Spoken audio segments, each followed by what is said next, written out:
人生在世，生老病死在所难免。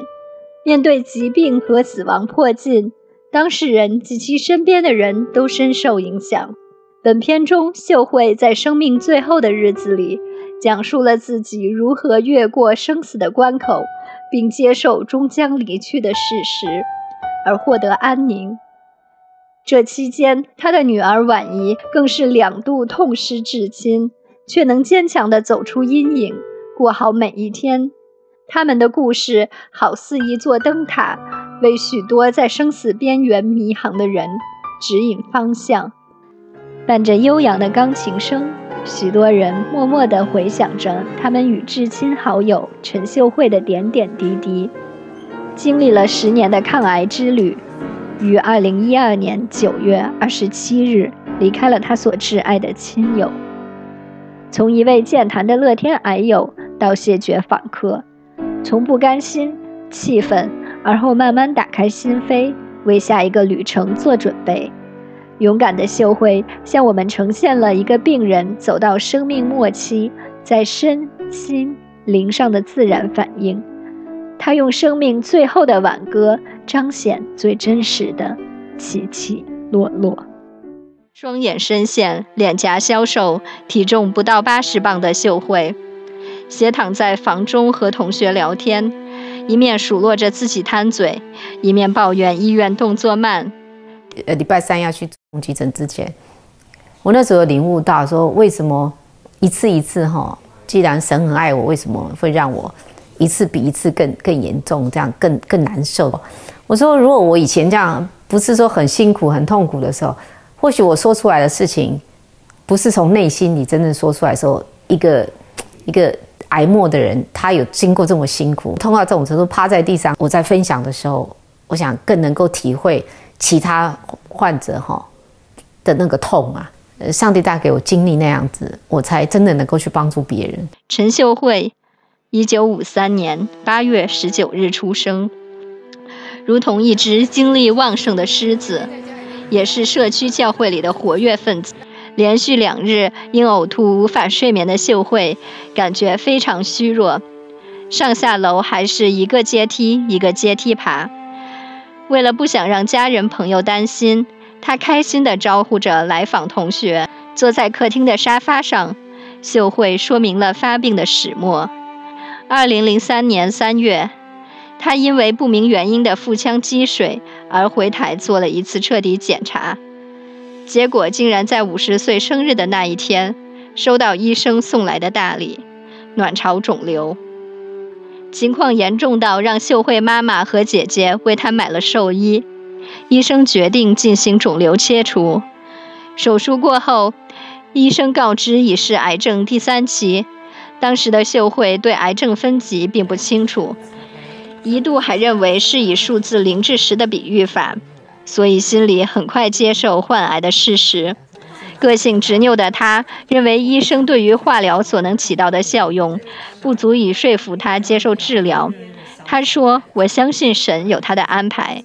2006年回台检查，结果在直肠上方发现1.5公分的瘤，经过化验确认癌细胞转移，也意味着末期。开刀后发现淋巴也有癌细胞，因此被告知一定要做化疗，否则生命大概只有3到6个月。不受惊吓的秀慧再次坚持不做，因为她认为那些化学药品进入体内很难排掉。再者，人的生命是掌握在神的手里，她有期待医生说的那个1%的机会，一个奇迹。她说，如果医生不是以威胁或吓唬的口吻和她解释，她或许会接受化疗，但医生的说法违背了她的信仰。之后几年，秀慧先后在台湾动了3次癌症切除手术。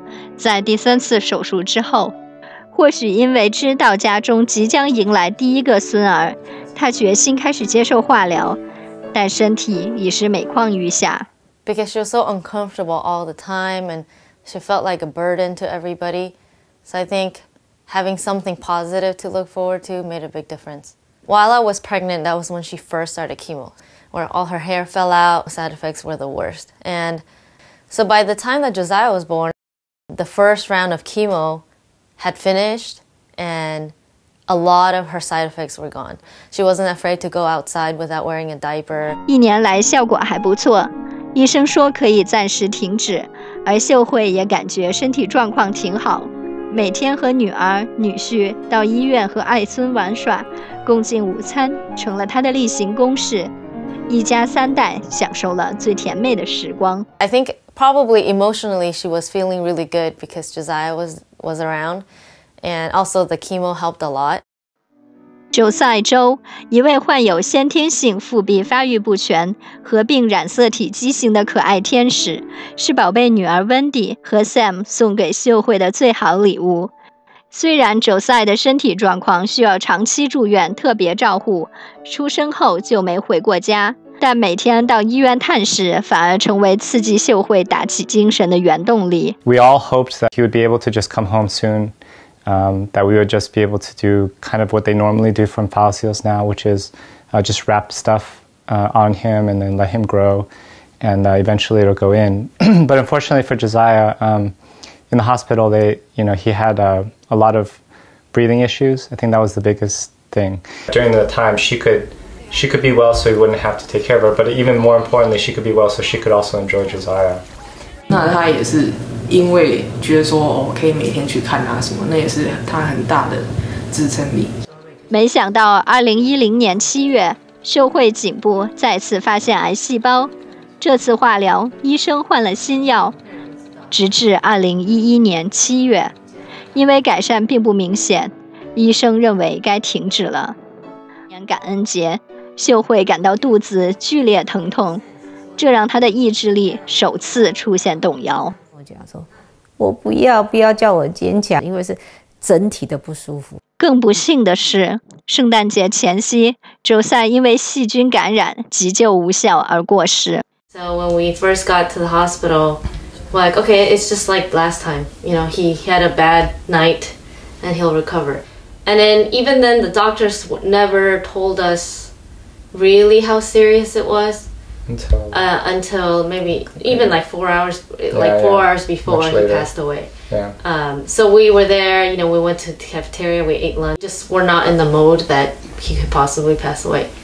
Because they didn't want to say it because it's not a guarantee that he would die. One of the doctors said, when you watch TV and they're always all in there and pumping and everything, he's like, well, that's where he is now. But just with the machines. Yeah, and the drugs and things like that. I guess if it were like a normal baby and they thought there was something down there, they could try like some emergency operation and stuff. But Josiah was already at that point, he was in such an unstable state, they couldn't try that. And even if they tried, it would be really hard because he was in Palacios. Because it was either decide surgery or basically decide that you want your son to die. I mean, for me, I was also kind of like, well, I don't want him to suffer because the doctor said even if they did surgery, it would be a really painful and long recovery process. At that time, after we had prayed and we said, yes, we want to do it, they said, oh, he's actually doing pretty well. And so everybody came upstairs, everybody was scrubbed. They brought all the surgery tools and everything upstairs, all the machines. And maybe like within a few minutes of them trying to start the surgery, that's when the main doctor in the ICU came out and said, I don't think it's gonna work. I think knowing that he passed away when we were trying, I think that's the best that could have happened. Instead of us saying, okay, he's gonna die, so let's just unplug. I think the best scenario happened in that we said yes, and the surgeons didn't have to do the surgery. The whole day, we didn't really get to be next to him a lot. So we're just talking to him and, just saying that we were gonna miss him and saying that we'll see him someday and just making sure that he heard us. And then they unplugged it, and they left us alone in the room. So just really calm and peaceful, and they put the stethoscope to his heart just to hear exactly, when he was gonna pass. And when he passed, actually, well, it's different for everybody. I've never had anybody next to me die or anything. So I think at that point I was like, okay, it's over. Like he's not here. Even though his body was here, like it was still in my arms. Like once he stopped, his heart stopped beating, I think both Sam and I were just kind of relieved. Because we're like, he's not in that body anymore. He's not suffering. My prayer was, God, if it's time for him to go, then take him quickly. Don't let him have to suffer anymore or anything like that.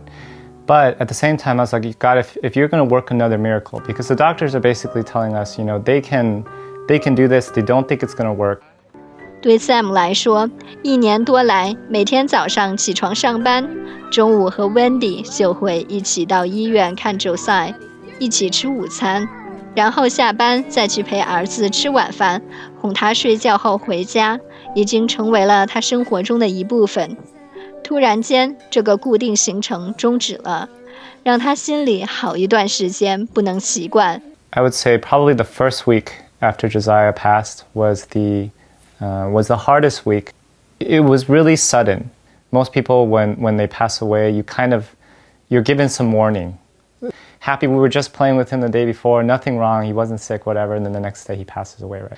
But at the same time, it was also nice thinking about the fact that, you know, he was in heaven with a perfect body that would no longer fail him. You know, he was running around and learning and all this stuff, and we'll be able to see him again. We actually, before, like a month before, we had planned a trip to Tahoe. And then my mom hadn't been feeling well, so we felt like, oh, maybe we should go. She likes scenery. So the week after Josiah passed away, originally we were going to cancel our Tahoe trip.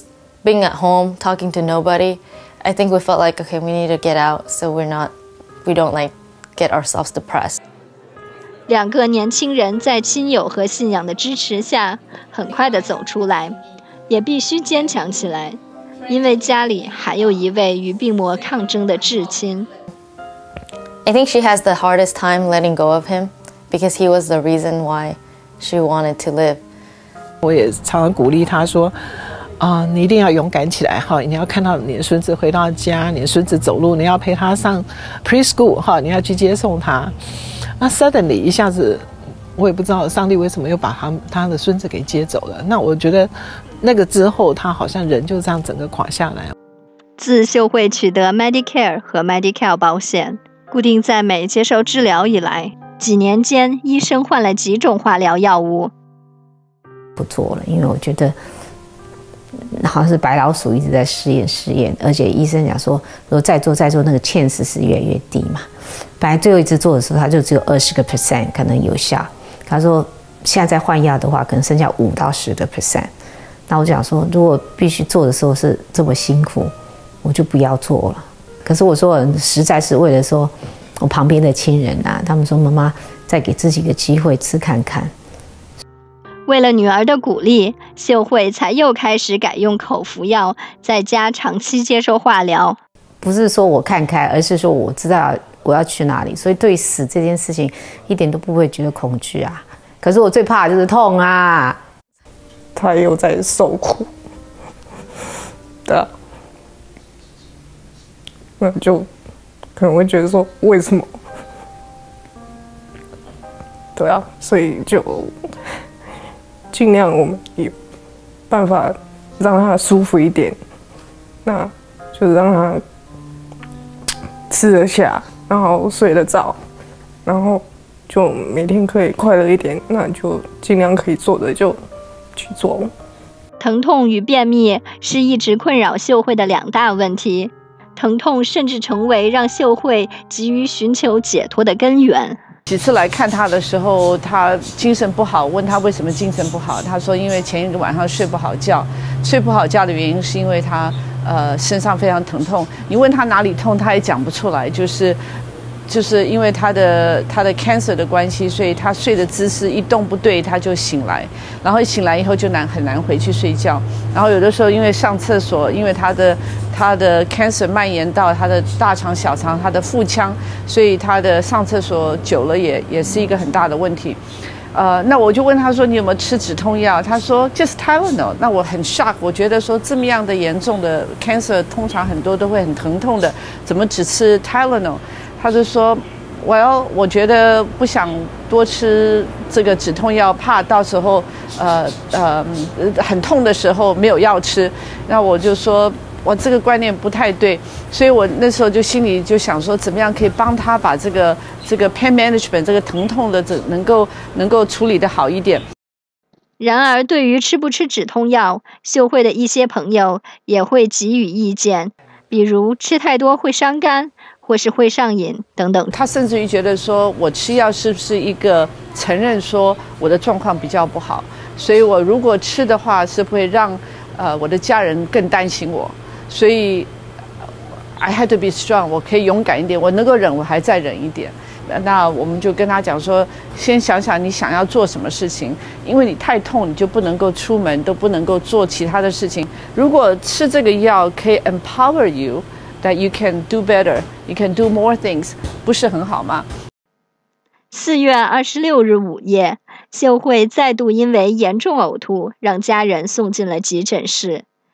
次日，她接受了主治医生的建议，选择居家疗护。主要就是说，因为他痛的话，我们又不能替他痛，对不对？那有时候他又说不出来，说他到底是怎样的痛，或是哪里的痛，那最多就只能带他去看医生啊。但有时候医生也不是真的很了解说，要怎么去帮你，或是去处理那个问题，对不对？所以我们最多就是说，到现在这个阶段啊，他想要吃什么，那就煮给他吃，或是买给他吃，或是然后他想要去哪里就带他去。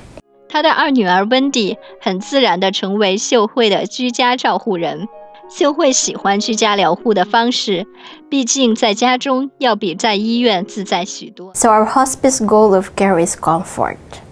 We don't do any aggressive treatment and symptoms management. So whatever is the symptoms, that is our focus. 护士和物理治疗师每周固定3次到家访视，并为她静脉注射营养液，同时指导 Wendy 为母亲拔除静脉注射。其实我这个 program 其实它是蛮全方位的。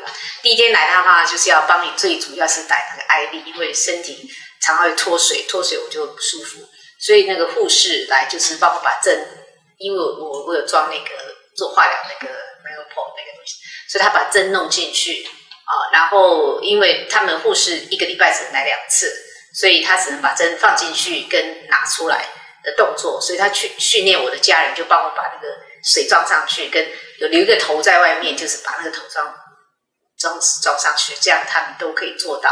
那他们其实也有来想说要帮我洗澡啊，什么东西啊，我自己说不用，我还可以自己洗，我这里没有。然后其实他们有social worker 啊，然后也有他们提供我一个轮椅这样子让我出去非常方便。然后他们有提供来说加一个安全设施啊，是教我怎么穿衣服，但是我也觉得说我好像还没有到那个程度，所以这个方面我也说暂时不用。然后再来就是做你的运动的那个他来的时候有教我脚啊手啊身体的动作，然后我自己就有这样稍微练习。那最近自己觉得状况不错，所以也暂时停了这个东西。所以事实上如果真的有必要的话，或者是我觉得接受这个 program 是不错的，它是全方位的帮助。在秀慧抗癌的这10年间，二女儿 Wendy Cho 一路陪伴着她。白天 Sam 上班， Wendy 除了上课就是在家照顾妈妈。Sam 因为公司离家近，每天都会打电话回来问妈妈想吃什么，然后带回家。3个人一起吃中饭，小两口心疼她爬上爬下不便，还为妈妈在家里安装了一套电扶梯。半夜呕吐疼痛的时候，立即递药擦拭。Wendy 说，她很尊重妈妈的想法，她不想吃便不会勉强，她想做的事情也会尽量满足，包括填写医疗照护事前指示。One of the last 2 times she was in the hospital, I think she felt like she was really in a bad place. I think, if it makes life easier for everyone, then I don't think there's a problem doing it. 事前指示这个表格，其实我以前就有听过人家说但是一般我们东方人不想去碰触这一块但是我也有看到说，好像也有朋友之间说，到底要拔管要不插，那个时候决定，如果是你就一个小孩，很容易去决定嘛，或是怎样。但是如果说你有小孩，或是家里有2、3个人，一定有一个人说不要，一个人要救，一个人不要救。但是我本身我是希望我自己有自己的意愿，所以我想说我自己把自己的意愿讲出来的话，就不会让旁边人家人他们有一个困扰，说到底要怎样，或是拔掉那个人是不是终身遗憾？说我当时如果不给他拔，说不定他还活着。我觉得这种东西不需要造成家人这种困扰。而且我也知道说我要填这个表，第一个是让我的家人能够了无遗憾的，就是知道我要怎么做，要怎么走。而且我觉得填这个表对我来讲不是一个好像诅咒或者是一个说呀怎么可以我还没死就是写这样子。秀慧在圣心女中的同学们组织了一个老太婆俱乐部，或是亲自探访，或是写 email 纷纷表示关心，亦或分享近况及学校的回忆。同是教徒的人则与秀慧谈论圣经。这些活动虽然耗体力，但她过得非常开心。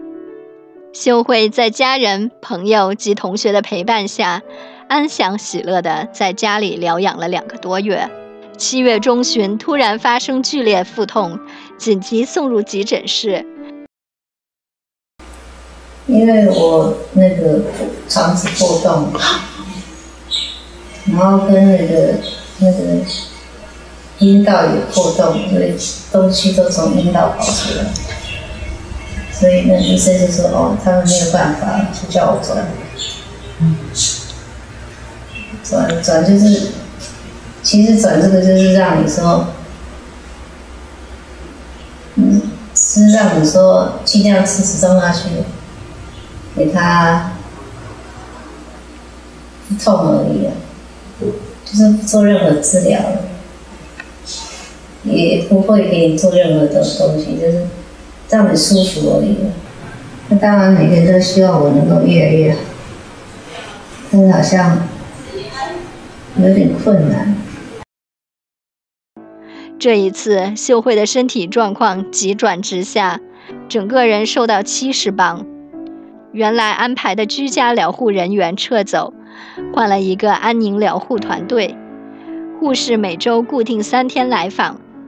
虽然秀慧了解什么是安宁疗护，心理上也接受了迟早会死的事实，然而突然看到疗护团队更换，心里还是蛮震惊的。是时候快到了吗？疗护团队更换之后，医护人员的应对方式和亲朋好友之间的谈话态度产生了微妙的变化，或许是间接影响了秀慧。她的精神和心情因为有感身体的巨大变化而时好时坏，抱怨未征询她就直接给疗护机构下了安宁疗护的处方。I know everybody, kept saying, oh, you should do hospice more to take advantage of the service.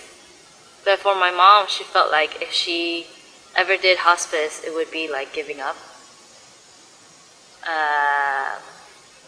But actually, even before hospice, she had stopped taking chemo for 2 weeks because she didn't feel good. I think it was just because everything was kind of secondhand, not really necessarily in her control. The nurses are just kind of like, well, okay, if she's feeling this way, give her this. If she's feeling that way, give her that. But it's still up to us, up to me, to figure out is she really, what does she need or whatever. And they'll make recommendations, but they're not going to push. When you go to the doctor says, you have to take your heart medication, or you have to exercise. But in someone in her situation, hospice care, they're not going to say that to her because they want her to be comfortable. So there's no musts or haves. 几个星期过去，因为无法控制排泄，她变得沮丧，也净说些丧气话。拒绝朋友来访，甚至对安宁疗护的服务内容感到失望，抱怨团队医师从来没看过他。Of course, if you're uncomfortable physically, it affects you mentally. But for her, it's like if you keep saying there's another way, like she will feel better. So I know like everybody had good intentions when they said you should do hospice, but I don't think they realized what it meant for her personally, internally, if you said go to do hospice. I think I'm trying to convince her that she can still like live. Basically, she's like everybody else, where you're just living and nobody knows when they're gonna die. I think it's been hard on her mentally. Trying to understand what it means to like have hospice, but at the same time feel like you're living versus just waiting to die. She has nothing against any of the hospice people or the services. Those are totally fine. In a way, it's almost like it's pretty similar to home care, except for they come more often and they provide more things. So I think it was after a week, I informed her that our doctor is coming on a schedule, and then she was so happy and smiling, very excited to see the doctor. She wants to continue the IV hydration, so the doctor's visit adds more understanding because her body is not accepting it anymore. I think she wants to see a spiritual care just to, you know, share her thoughts, and because it's different. Even if you have your own faith, you still need to, you know, tell somebody to express your thoughts. I didn't see her as afraid. I didn't see her either as needing to let go of anything. If most of what I talked to her about was her grief. She was sad about dying. She was sad about dying because she had a beautiful family and it was unexpected. And she had a very deep and profound faith and was involved in her church community and was a leader in her church community and a leader in her faith community. And anytime anyone comes onto hospice, it brings up really big feelings about where God is for you. And she was learning how to relate to God in a new way. And she also, like anyone, continued to hold on to hope that she was young. She didn't want to die necessarily in the way that she was hoping for death. And she also very deeply understood what was happening. For some people, especially some people from a Christian background, they feel worried about expressing emotions like that in prayer, or they feel worried about being angry at God, because many people somewhere along the line heard the message that you know, you can't be a person of faith and be mad at God. And I think personally, and in conversation with Kathy, we talked about this and we're in agreement on this, that there's a lot of examples in Scripture of people sharing those sorts of emotions with God. And, you know, it doesn't end there, that you can be angry and grateful at the same time. And that's what I experienced about Kathy. 从瞬间的错愕到认知并学会慢慢习惯，这些日子秀慧的心情也是上上下下。教会的朋友、圣心的同学经常致电，希望来陪她。秀慧都以身体不适或现在不适合等理由拒绝探访。First 2 weeks she was in hospice, she was like doing not so good physically. It was like very tough for her. It was like she wasn't sleeping and she didn't eat for like a week and a half.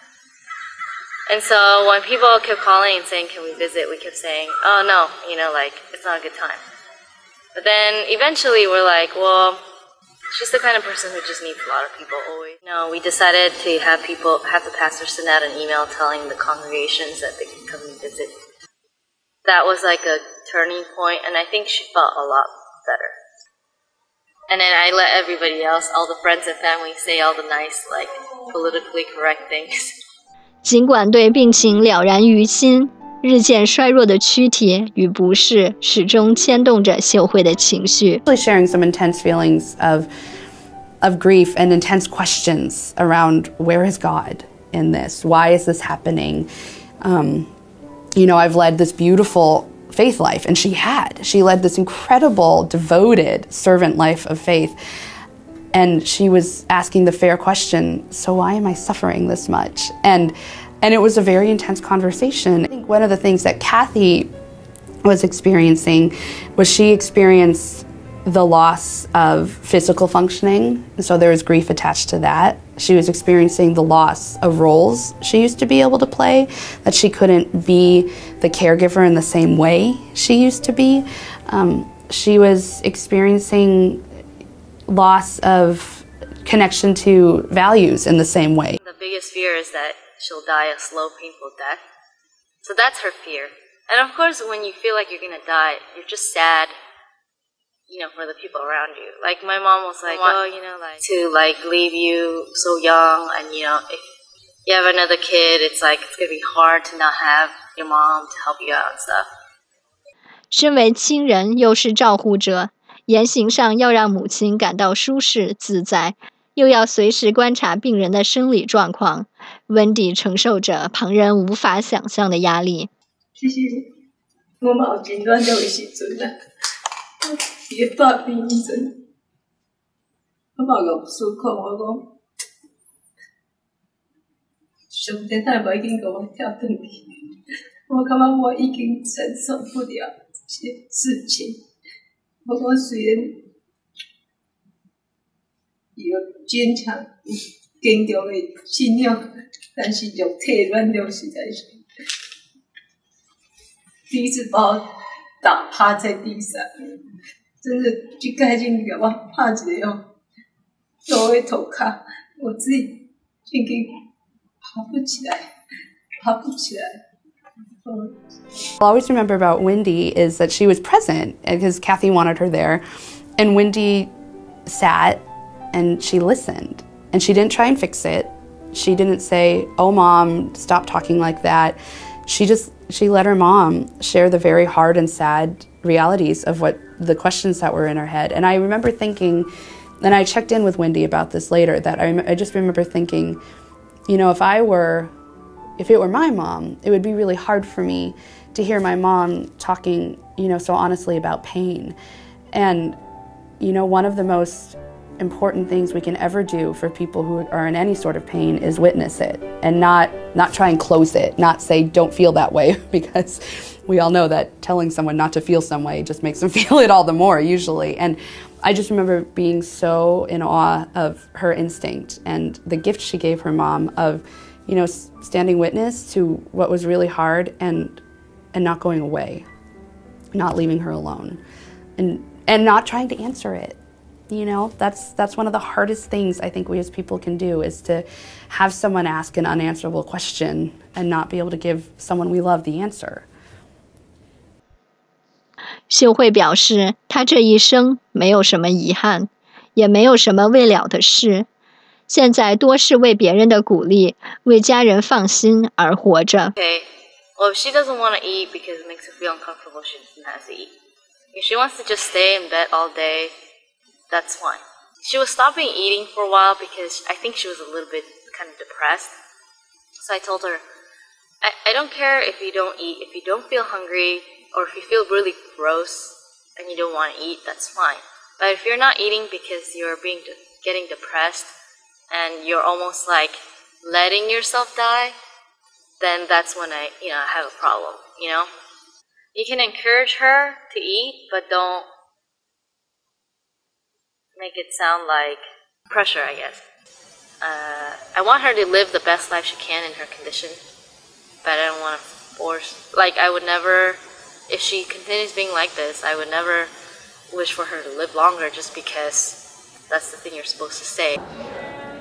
每次去看她就觉得她的就是外形啊，她的整个人就开始枯萎，像花一样，一片落叶一片一片卸下去，到后来就是等于是皮包骨躺在床上。那我可以感觉到她的心境，她每次去她就是很不舒服，因为一个人整天躺在床上，没有办法去跟外面的东西接触，他连基本上的照顾自己的能力都没办法，他连站也不行，然后所有的就是失去了一些生存的尊严。那秀慧本身是一个非常爱干净的人，她没有办法忍受一点点脏或是一点点奇怪的味道在她身上，所以有时候她会非常的 frustrated， 因为她连站都站不起来，所有的要站起来，要上个厕所什么，全部都是要靠人家。那这一点对她来讲是我相信是很大的一个打击。秀慧有坚定的信仰，她心里早就准备好，终有一天要回到主的怀抱。然而，预备接受死亡与死亡真的近了的事实，在濒死病人心灵仍存在差异。克服死神迫近所带来的悲伤、不甘、恐惧或者苦闷，甚至要接受这个事实，是个极大的关口。他们需要寻求倾泻的方法。Having someone from outside of your community can be very therapeutic for people. That's sometimes when people are part of a faith community, whatever the faith community is, Christian, Jewish, Muslim, any of the faith traditions, sometimes it can be hard to open up, especially about the very difficult emotions you're having, because you know them so well and because they're not spiritual leaders in a faith community, are people that you have a very close relationship with. And sometimes it's easier to talk to someone that you don't know very well. There are some things that we don't feel as comfortable talking to our own families about because it's a two-way relationship, that just having someone from outside is something that a lot of our patients really want. 秀慧的闺蜜陈丽丽在最后的几个星期几乎每天都去探视。当然我去她还是高兴，她就会跟我讲说，现在已经没有办法说做一些想做的事，圣经也不想看哈，音乐也不想听，她什么都不要。她说她就只能就是躺在这里，脑子就是空空的。那有时候他就会又突然跟我讲一些他女儿告诉他说外面发生了一些什么事情哈，比如说他跟我说你们家附近开了一家新的餐厅哦，在哪里，我就跟他说那个方向是怎么样，他还会纠正我的方向不对，所以我觉得他头脑很清楚，只是因为他人非常聪明，所以就是说他的脑子这样子这么聪明，如果说你失去知觉那也就算了，你就任人怎么样去安抚你，可是因为他太 smart， 他觉得他自己这样子并不是他想要的，所以他顿时之间有时候我觉得他也失去了一点 faith， 就有时候也会难免会埋怨说他到底做了什么，为什么他会今天会这个样子。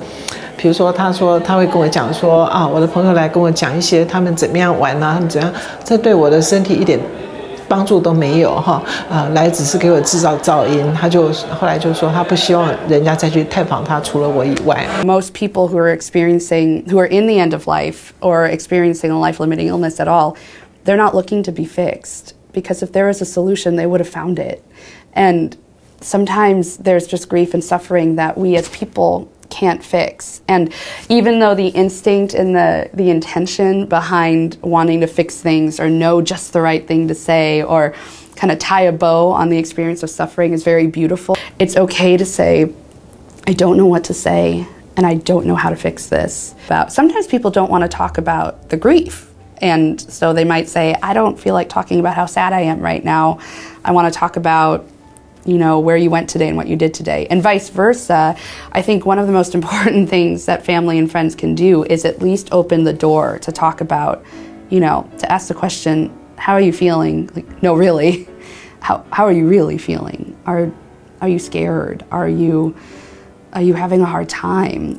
How's your heart? Just asking that question, like, how's your heart today? Like, really, how does it feel? And opening that window, I think, is such a valuable thing. So. 帮助濒死病人在身心灵上完全做好准备，以平静安详的态度通往另一段旅程，对于病人自身及亲朋好友都是非常艰辛而痛苦的过程。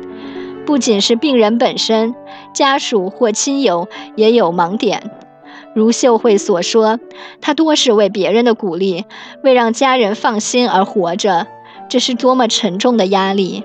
也许大家都应该学着放手，让关心变成体贴，让好意转成理解，在生命最后交替的过渡时期，心无旁骛地完全放下。I do know that the entire medical team would include me as the spiritual care counselor, the social worker, the case manager, the visiting nurses. Everyone was working really hard to get all of the pieces in place for her to feel comfortable about her transition process. 2012年9月18日，秀慧和家人出席了最后一次教会为她筹办的59岁生日聚会。此时的秀慧身体已经相当虚弱，但精神很好，并感觉自己已经过了那一关。1个月后，秀慧在家人围绕中，有主接她回最喜爱的天家。When I got in the home, I can see that she's not gonna last in maybe 8 or 10 hours. So I told the daughter Kathy that she is going soon. I assess her, and her eyes are half open. I talk to her.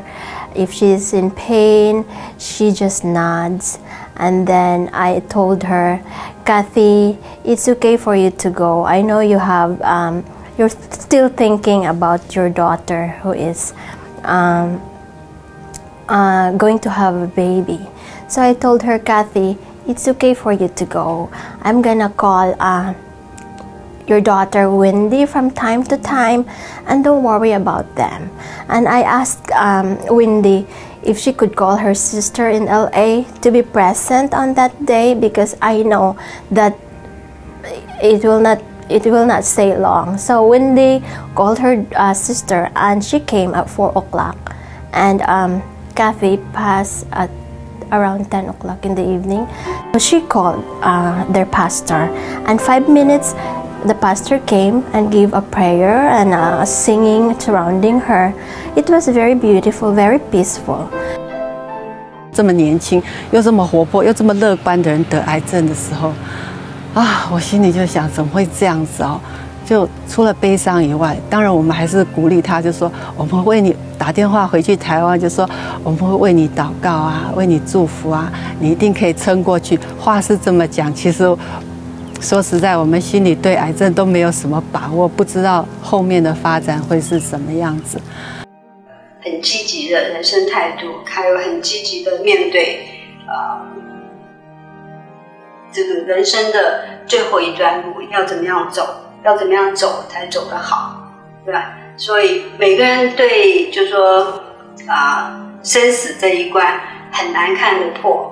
走到我们每个人都要走，我们现在也是往最后的方向走，只是他比较正确、比较明白的，也比较清楚的他怎么走他这最后一段。那我们现在也不知道我的最后一段是比他长比他短，可是从他这边尤其他知道说有身体有病，比较就是好像比较有一点少一点的这种期待的，也比较正确的准备说我怎么样面对最后那一段日子。所以然后他的信仰给他这么正面，再加上说他并没有把门关起来，说我就自己慢慢的走到最后一个关头，他反而能够把自己所有的经验拿出来分享。那这个是非常不容易。我很难过，我不能为他做什么。作为他一个好朋友，跟他20多年来，他也帮助我很多。他是一个非常非常好的朋友。我现在看到这个样子，我非常的不舍，我也很怕失去他。我真的希望我能够为他做什么，但是，我唯一能做的大概就只能帮助他所喜爱的事办，帮他继续这样子go on下去。